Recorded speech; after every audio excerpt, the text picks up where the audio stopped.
Preparing the stream.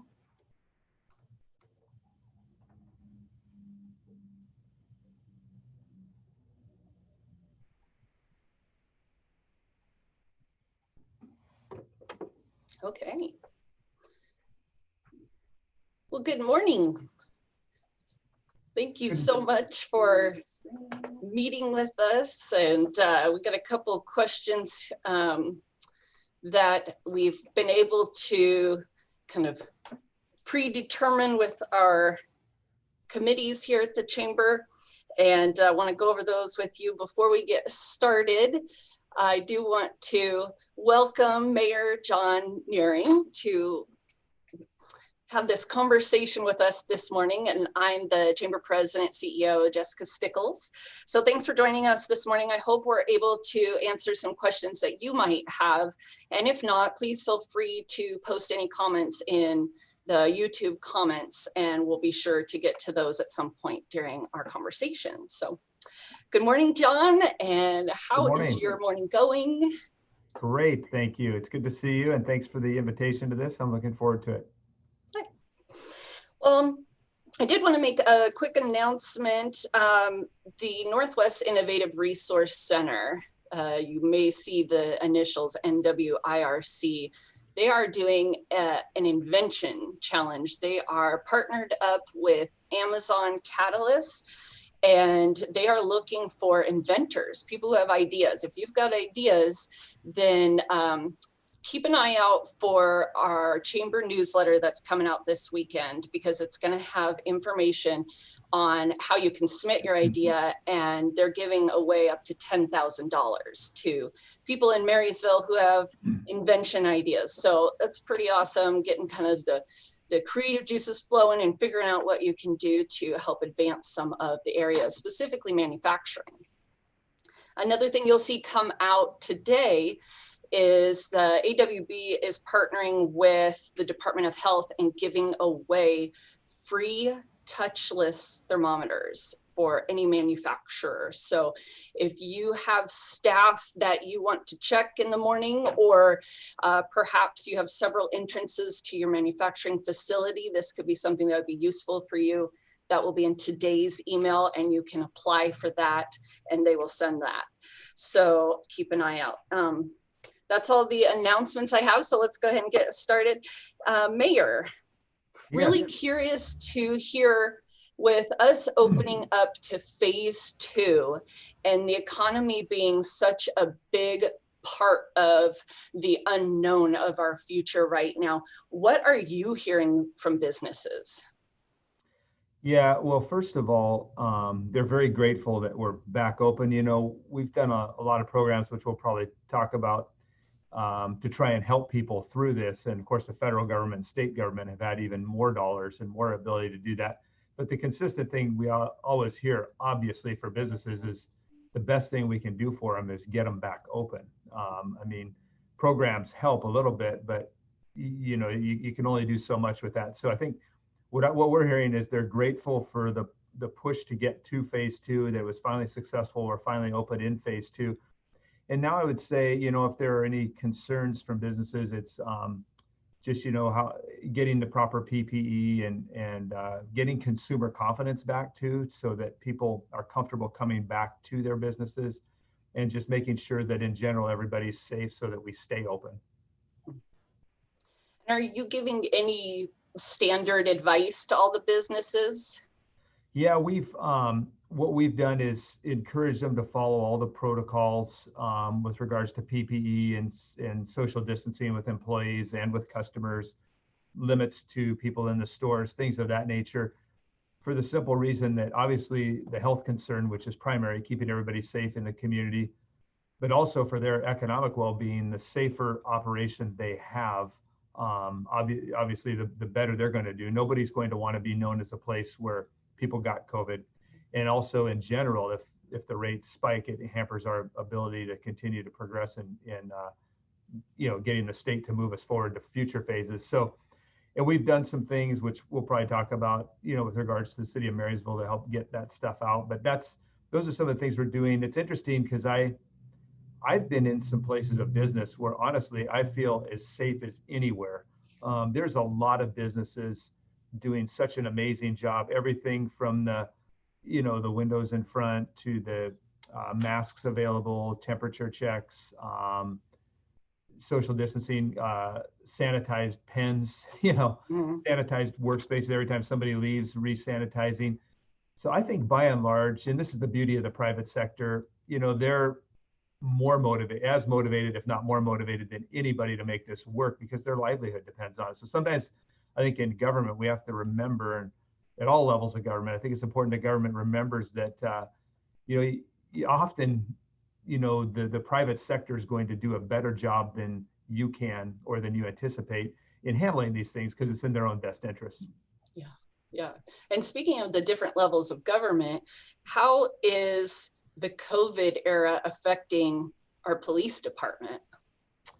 Yeah, it's, just like everybody else, it's not easy for government, particularly first responders during this time. And so obviously with our police, they have PPE requirements. They're not able to socially distance all the time. When there's somebody they need to take care of, they often have to get right up close to them. So, they've got the PPE in their cars and are able to deal with that. Obviously, they have to put it on when they're coming up on something like that, where they know they're likely to get close to somebody.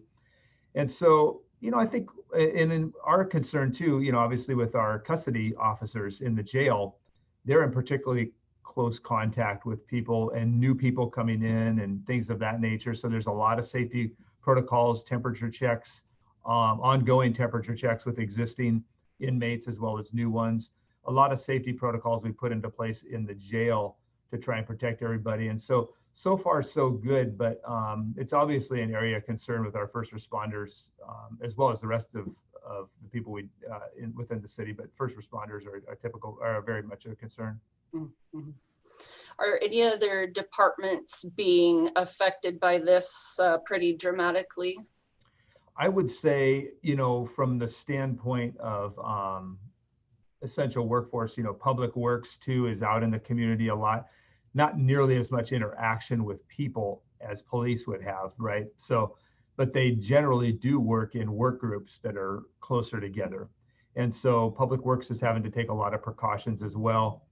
And as far as just having workload, our finance department and our community development department have been particularly burdened because most of the programs that we're doing, whether it be our business grant programs, our nonprofit grant programs, rent relief, things of that nature, those are all put together and conducted through finance and community development. So on top of all their normal work, they're dealing with these new grant programs that we're trying to rush out to get the money out to these folks, as well as a number of other things, particularly in finances. I'm sure Jessica, finance is continuously modeling things and trying to figure out where we're headed here with the economic ramifications of COVID-19 as a city, something we monitor very closely, basically on a daily and a weekly basis, because like the private sector, we're kind of uncharted waters and we don't know what's coming with the economy. Yeah, and like many businesses now, they're completely redoing their 2020 budget. Yep. And having a serious talk about their 2021 budget. So what are the conversations around the 2020 budget with the leadership in Marysville? Yeah, so a good question. And what we did is, because COVID happened during 2020, we already had an adopted budget, is our projections right now. And it's hard because just for those listening, sales tax reports lag by about 2 months. So here in June, we're getting basically at the beginning of June, we got March's report, which, COVID did affect March to some degree, but not all of March. So we don't know what a full month of shelter in place economy looks like for the city of Marysville. We'll know that probably as we get into July and get April's numbers in. But from what we've been able to discern from March and kind of, I guess, what would be a educated guess, we're thinking about a 30% loss in sales tax revenue and probably a 12% loss minimum overall in our budget. Could very well be more. And so, we took a number of measures right off the bat because we learned back in the last economic downturn, the Great Recession, that the quicker you take your medicine, the sooner you come out of it. So we immediately did a voluntary retirement program. We cut all, or the vast majority of our capital projects and our programs and things that weren't necessary. Obviously, we have some road projects that were already underway that we kept going. But by doing that, and then also just some general freezing of spending across departments, if the projections that I just gave you, if they don't get a lot worse, we've kind of mitigated 2020, and then we will, of course, the voluntary retirements, we can hold a lot of those positions open for as long as we need to, so we could carry those openings into 2021 to help us with that as well. So it's not a great picture by any stretch. We've taken early action. It means a lot of cutbacks and some open positions on an already lean staff, but we'll get through it. And we're not doing anything that the folks in the private sector and individual families aren't doing. So. Right. Well, thank you. Yeah, I'm glad to hear that you guys have such a comprehensive plan. Are there any programs that the city is working on with the businesses to help with their budgeting? Well, yes. So we have had 3 separate grant programs we've been able to operate. So as everybody probably knows, the federal government's pumped a lot of grant money out. So is the state. At the city level, we had 2 CDBG grant programs we were able to do probably in the earlier part of the COVID shutdown. And some of these helped nonprofits like the food bank and others, and then another one was a grant program for our small businesses. At the end, it gave them up to $10,000 to help get through this situation.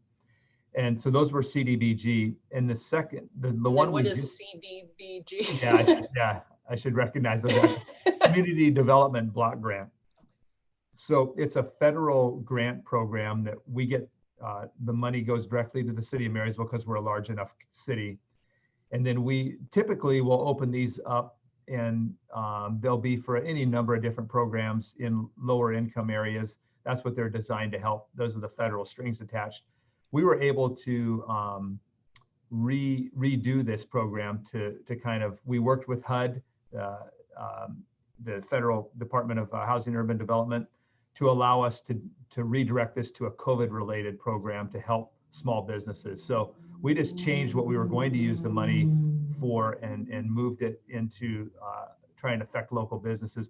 We were pleased. HUD was, it took our community development team about 2 or 3 weeks to work through the processes of how we could do that and still comply with all the federal restrictions. Anytime you do a federal grant, there are a lot of federal restrictions, but they were able to do that, and we were able to target and get money to our small businesses and to our nonprofits. And then when the CARES Act money came out, we got a portion of that, as did other cities. And we right away put a good chunk of that money into a CARES grant program, which just closed, and we're getting ready to award those grants. And those were for up to $4,000 of rent relief for businesses, because we're concerned obviously with businesses that can't afford to pay their rent when they're not open. And so we had, I think we're able to help right about 50 local businesses with that.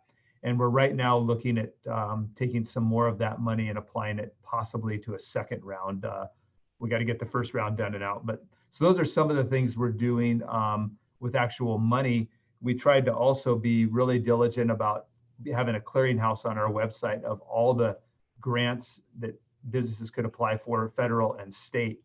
And we actually were able to participate in helping with one state grant for small businesses through Economic Alliance of Snohomish County, where our community development team sifted through those and ensured that I think about 90 Marysville businesses got funded through that. So we've been really active in it, mainly through grants, like I said. And that's really, until businesses got open, the main thing we could do is try and just get them some cash to ride it out, help them pay their rent, maybe help them pay their utilities and things of that nature.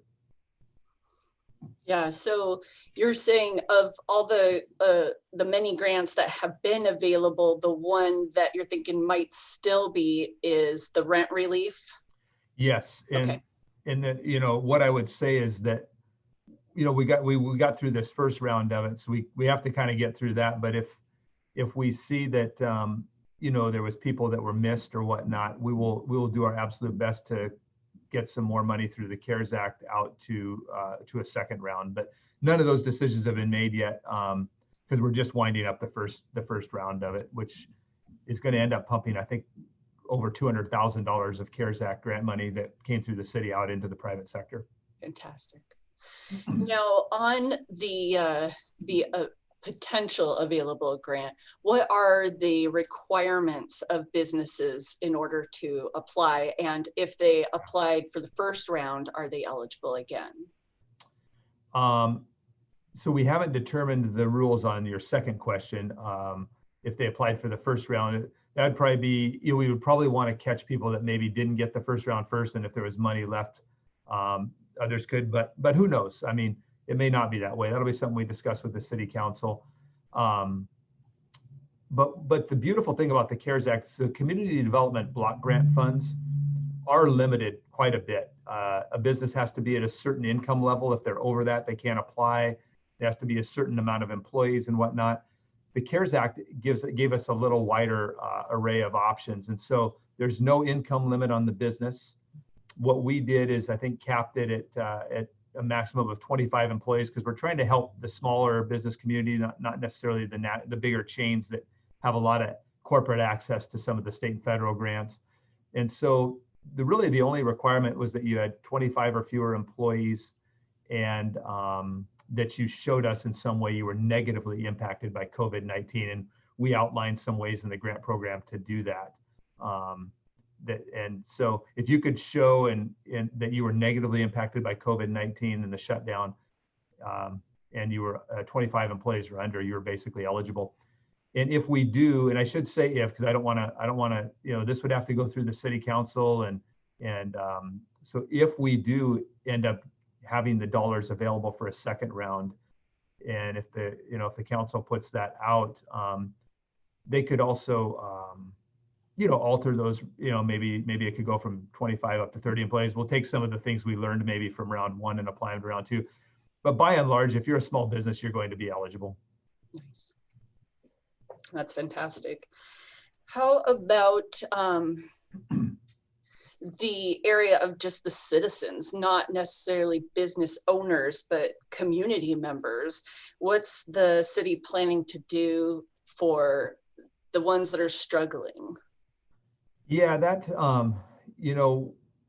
the best thing we think we could do for citizens is, and both the city council and I, and a number of other elected leaders throughout the county, were very active in trying to get us to phase two. We were in the shelter in place for quite a bit longer, I think, than most people expected. Most of the businesses that I talked to said, hey, we can do this for a couple weeks. Then it got extended. Okay, we can ride it out a couple more. And by the time you got through this thing, these folks had been shut down for several weeks, for months. And I had businesses literally tell me, we're a week from going out of business, or 2 weeks from going out of business. We can't pay the next rent, or whatever it would be. And so we feel the best thing we could do was push to get into phase two for the local community, right? Because those workers that are out of work, if they get back to work, that's really what they need. The second thing we feel we could do is also we had a clearinghouse on our website of all the programs available that people could access. And I know I personally talked with people who were struggling getting their unemployment through, and was able to talk to folks at the state level, and we were able to help get some of that through. So I think helping people access the unemployment benefits and the programs that were available were something that we took very seriously. And so we had a lot of information on our website about that. We had staff that personally helped walk people through that and things of that nature. And so those were things that we put out there that I think help people access that. At a city level, there's not really an ability to run an unemployment program or to get cash directly to people.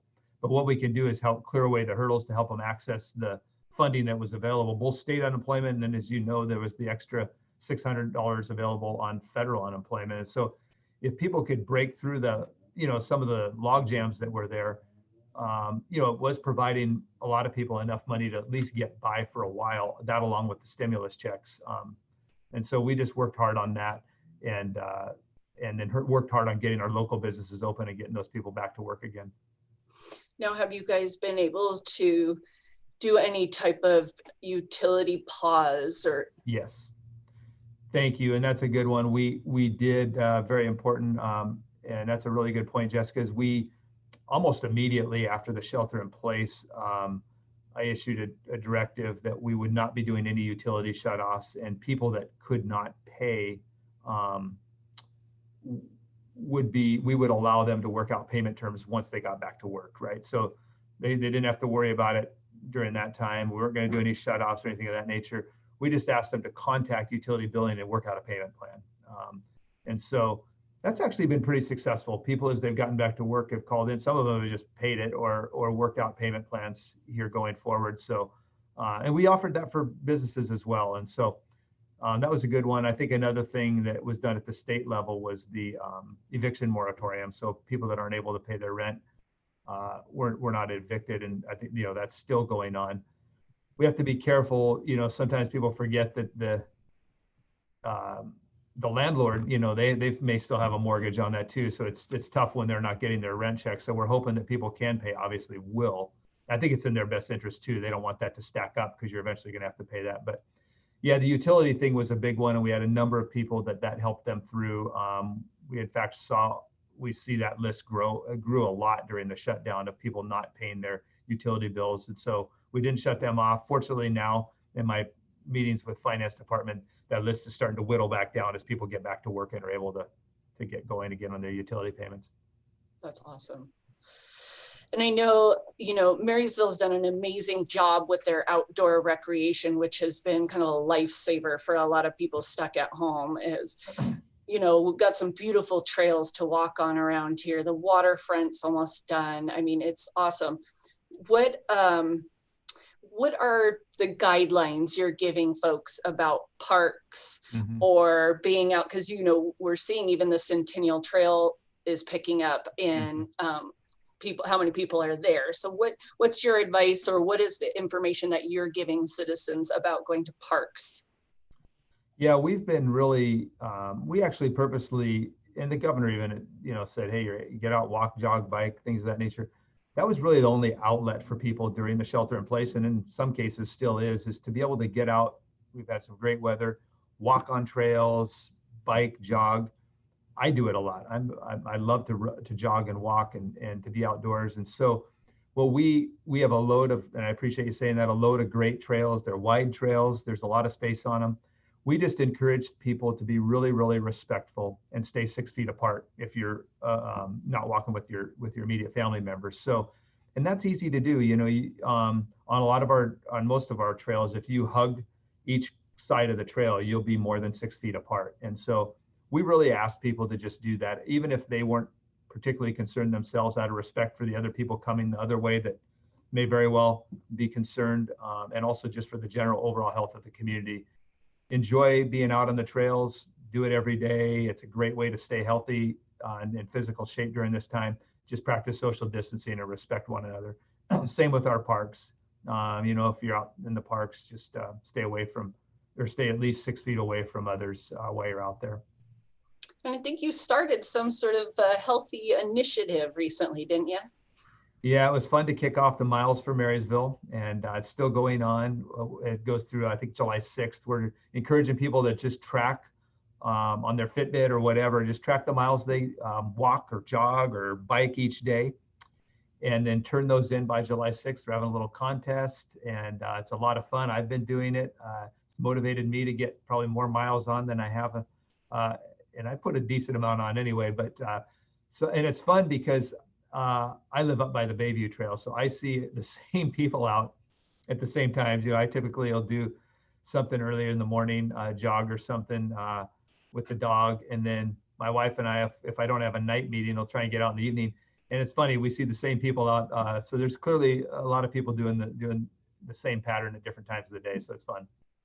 Always a lot of people out walking their dogs. So yes, you guys hear it now. Track your miles, track how many steps you're doing, because you're already out walking your dog.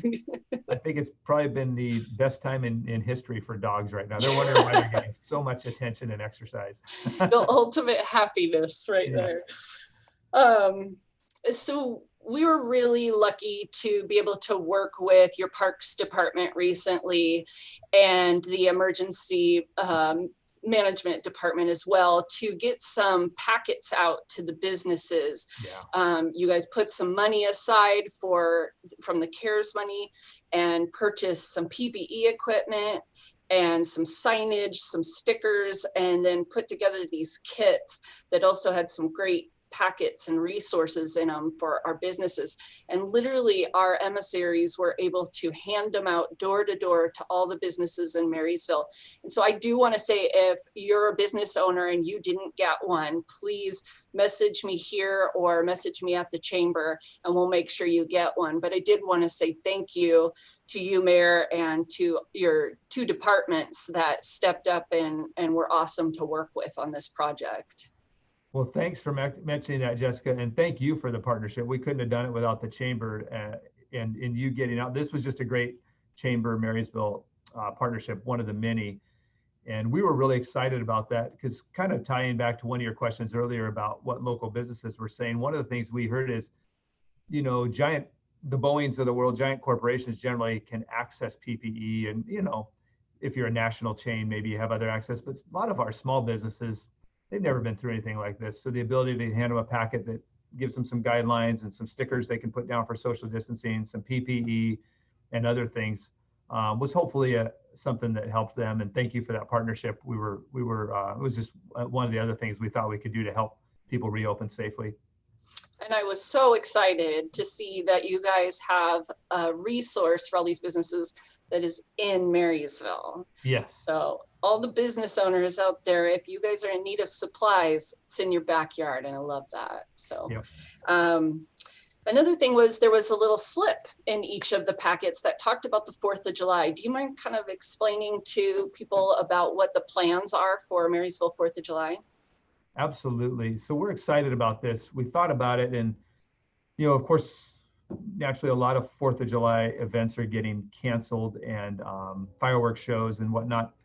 And we had our first professional public City of Marysville fireworks show last year, and it was just, it exceeded everyone's expectations. The crowd, the quality of the show, the comments and feedback we received was just through the roof. So we were really disappointed when it looked like, obviously, we wouldn't be able to gather everybody at the high school like we did last year and do the show.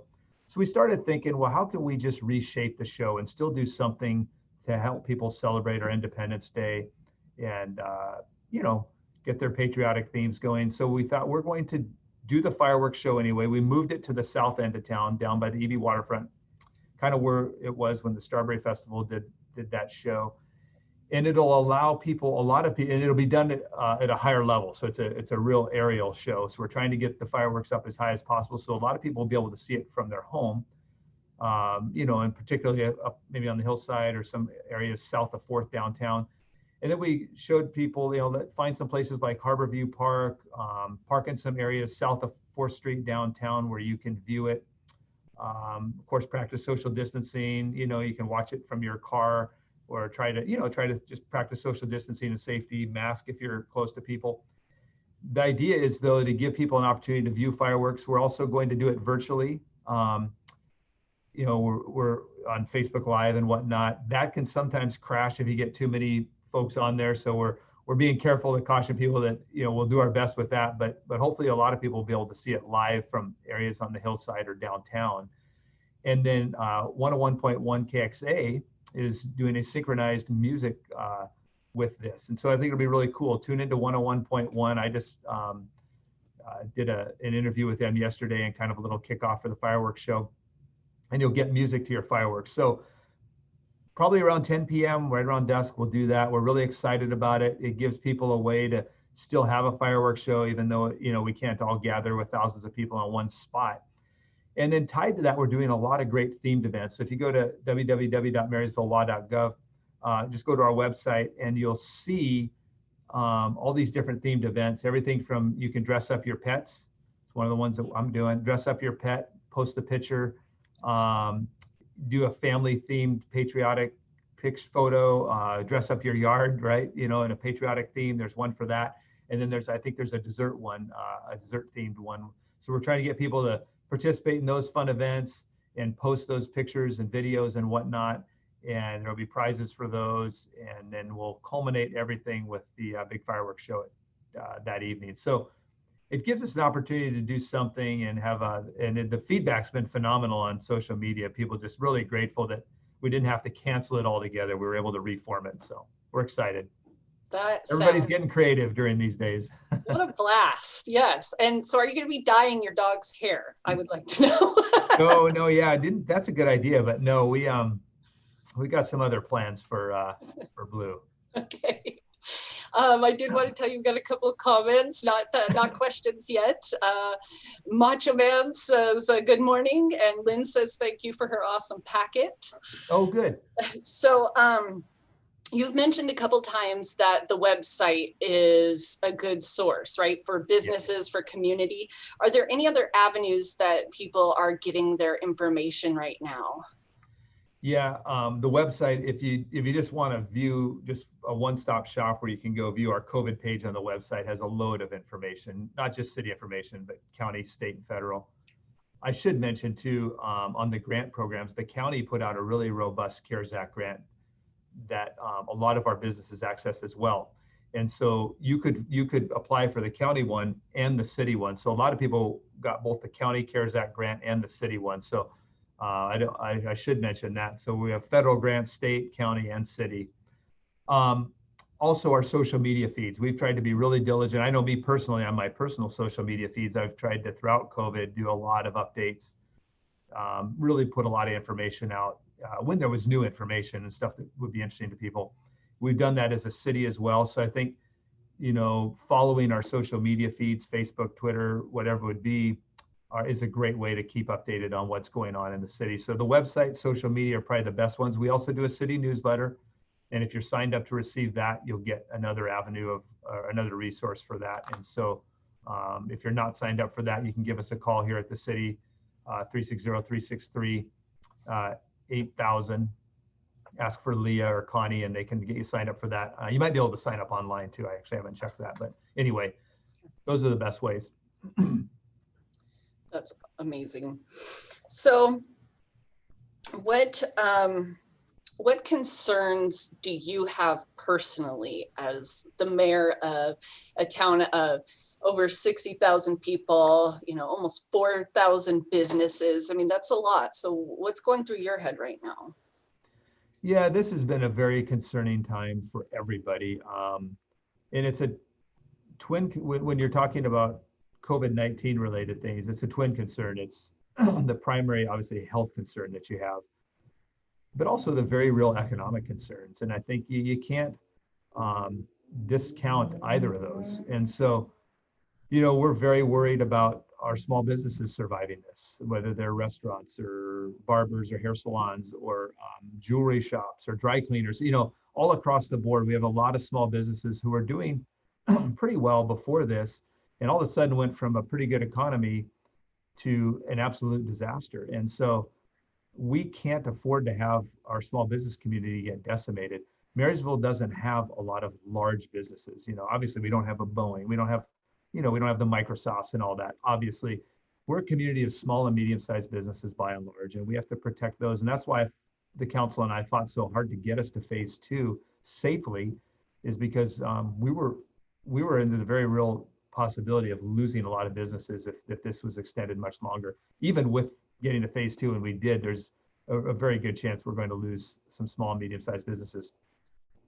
So that's a big concern of mine, ongoing. Because I talk to these people every single week. I've heard the stories. I've talked to business owners in tears in this town that are just trying to get through. So we worked really hard to do everything within our power as a city to get us reopened and to get cash to these folks, as I've mentioned earlier. And then on the other hand, I see the stats every single day about infection rates. And obviously when we were at the peak levels in April and those things were just skyrocketing, and that was a very deep concern as well. And, we have retirement homes and things in Marysville too, where you worry about some of the things that happened in other areas of the Puget Sound, and hoping and praying those wouldn't happen here, and trying to take every precaution that way, and protecting the vulnerable and protecting everybody.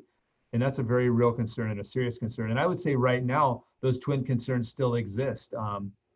it's no secret that it looks like we're experiencing a little uptick in this virus again, statewide in Snohomish County.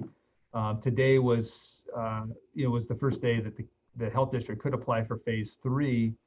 I don't think they've announced anything yet, but I think with this uptick, it's going to be difficult to get to phase 3 as quickly as we had hoped. And so that's a concern both on the economic end and on the safety end. To see 75 new cases come out, I think in one day or over the weekend, last weekend, was a concern. And so we just hope that, we can continue to be safe on that end of it and continue to safely reopen our businesses, and so that we can begin to recover in both areas. But they're both concerning. Yeah. We got a question here from Lynn. When can we expect phase 3? Yeah, like I said, we were very hopeful. So how it works, the state is the only one that can move forward. The city can't move anybody forward to phase 3. The county can't.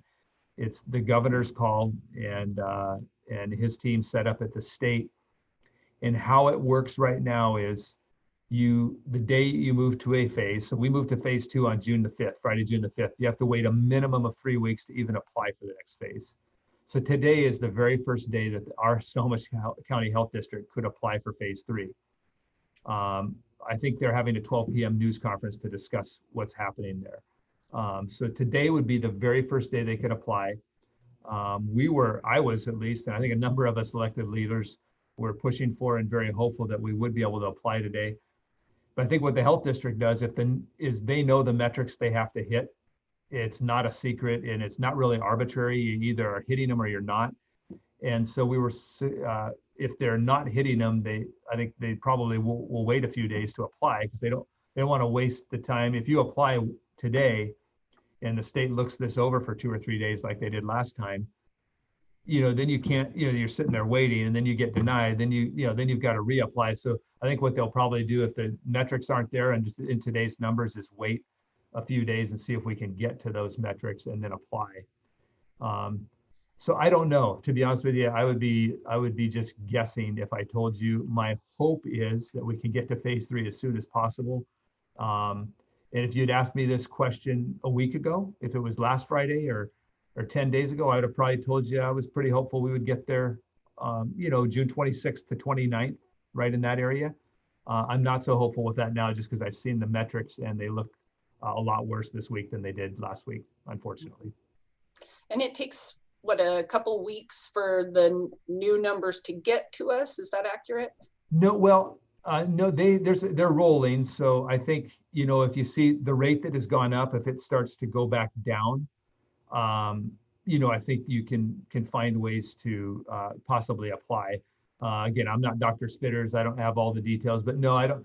I think, they check them every day, and if they're headed in the right direction, and two, I think there's some ability, I believe, don't quote me on this, but if certain spikes in the virus are attributed to one outing or to let's say one place of maybe a retirement home or things of that nature, I think it's different than if it's just a general population uptick in how the state looks at it. So there's a lot of different things that are considered. That's why it takes the health district a while to put this application together. They got to study everything. So I don't think, though, it'd all be the case if they come out and announce today, hey, we can't apply today, the metrics aren't there.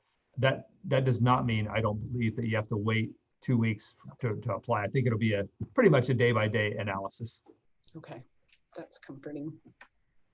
So as we close out, are there any words of hope that you can give us? Yes, I'm encouraged. I'm really, really encouraged by, as businesses reopen, just how conscientious they are and how the precautions they're taking. So I think businesses get this, and it's not a free-for-all out there. Every business I've been in is taking every precaution that the state government's asking them to do. So I think we're going to reopen safely. I don't think you're going to see huge spikes of infections in our local small and medium-sized businesses. And so that gives me hope that we can manage the economy and also manage the virus for however long this takes until this thing gets under control. It's not going to be an either or. Either you shut everything down and stay healthy, or you open up and it contributes to a big problem.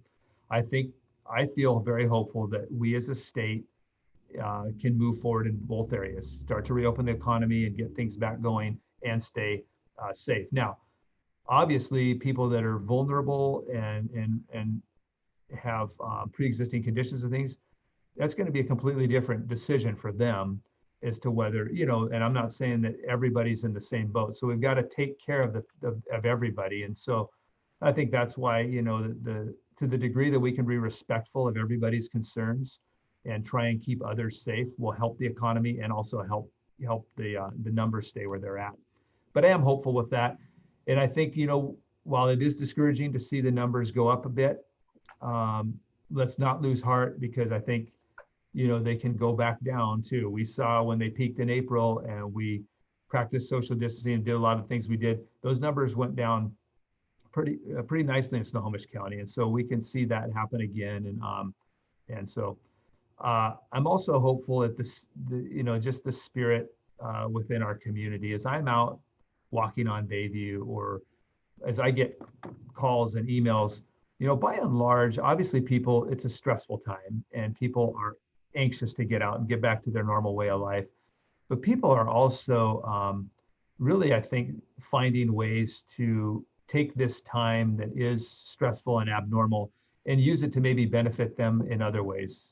Some extra time with family, some exercise, taking on some projects around the house that maybe you'd put off, things of that nature. So I'm not saying that alleviates all the concerns of joblessness and all that on the other side. Those still exist, but people are also trying to find a way to put some positive energy into a really negative, tough situation. So I'm encouraged by the spirit of our community around that. And then lastly, Jessica, I would say we're seeing the giving spirit of Marysville come out full force here and in other communities as well.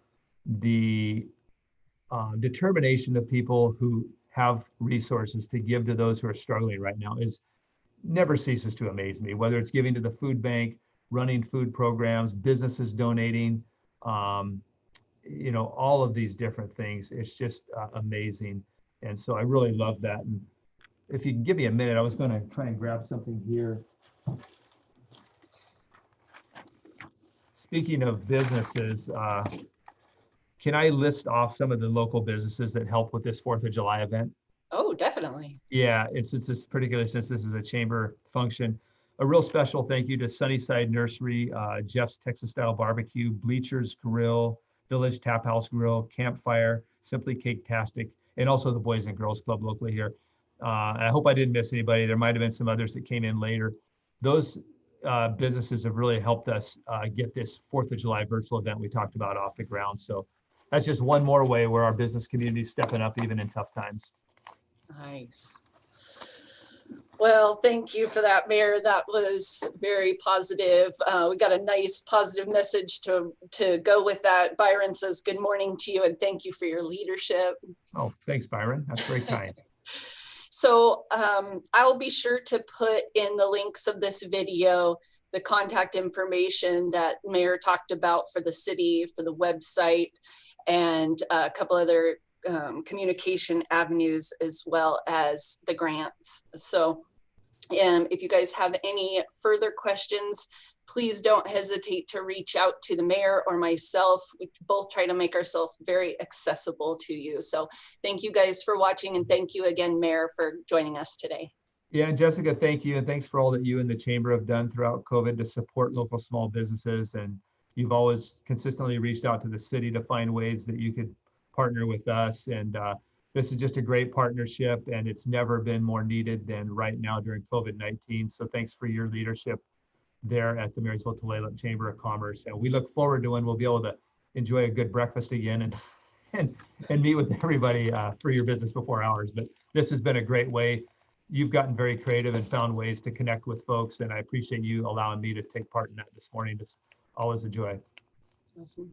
Well, thank you, and we'll talk to you again soon. Okay, bye-bye. Bye-bye.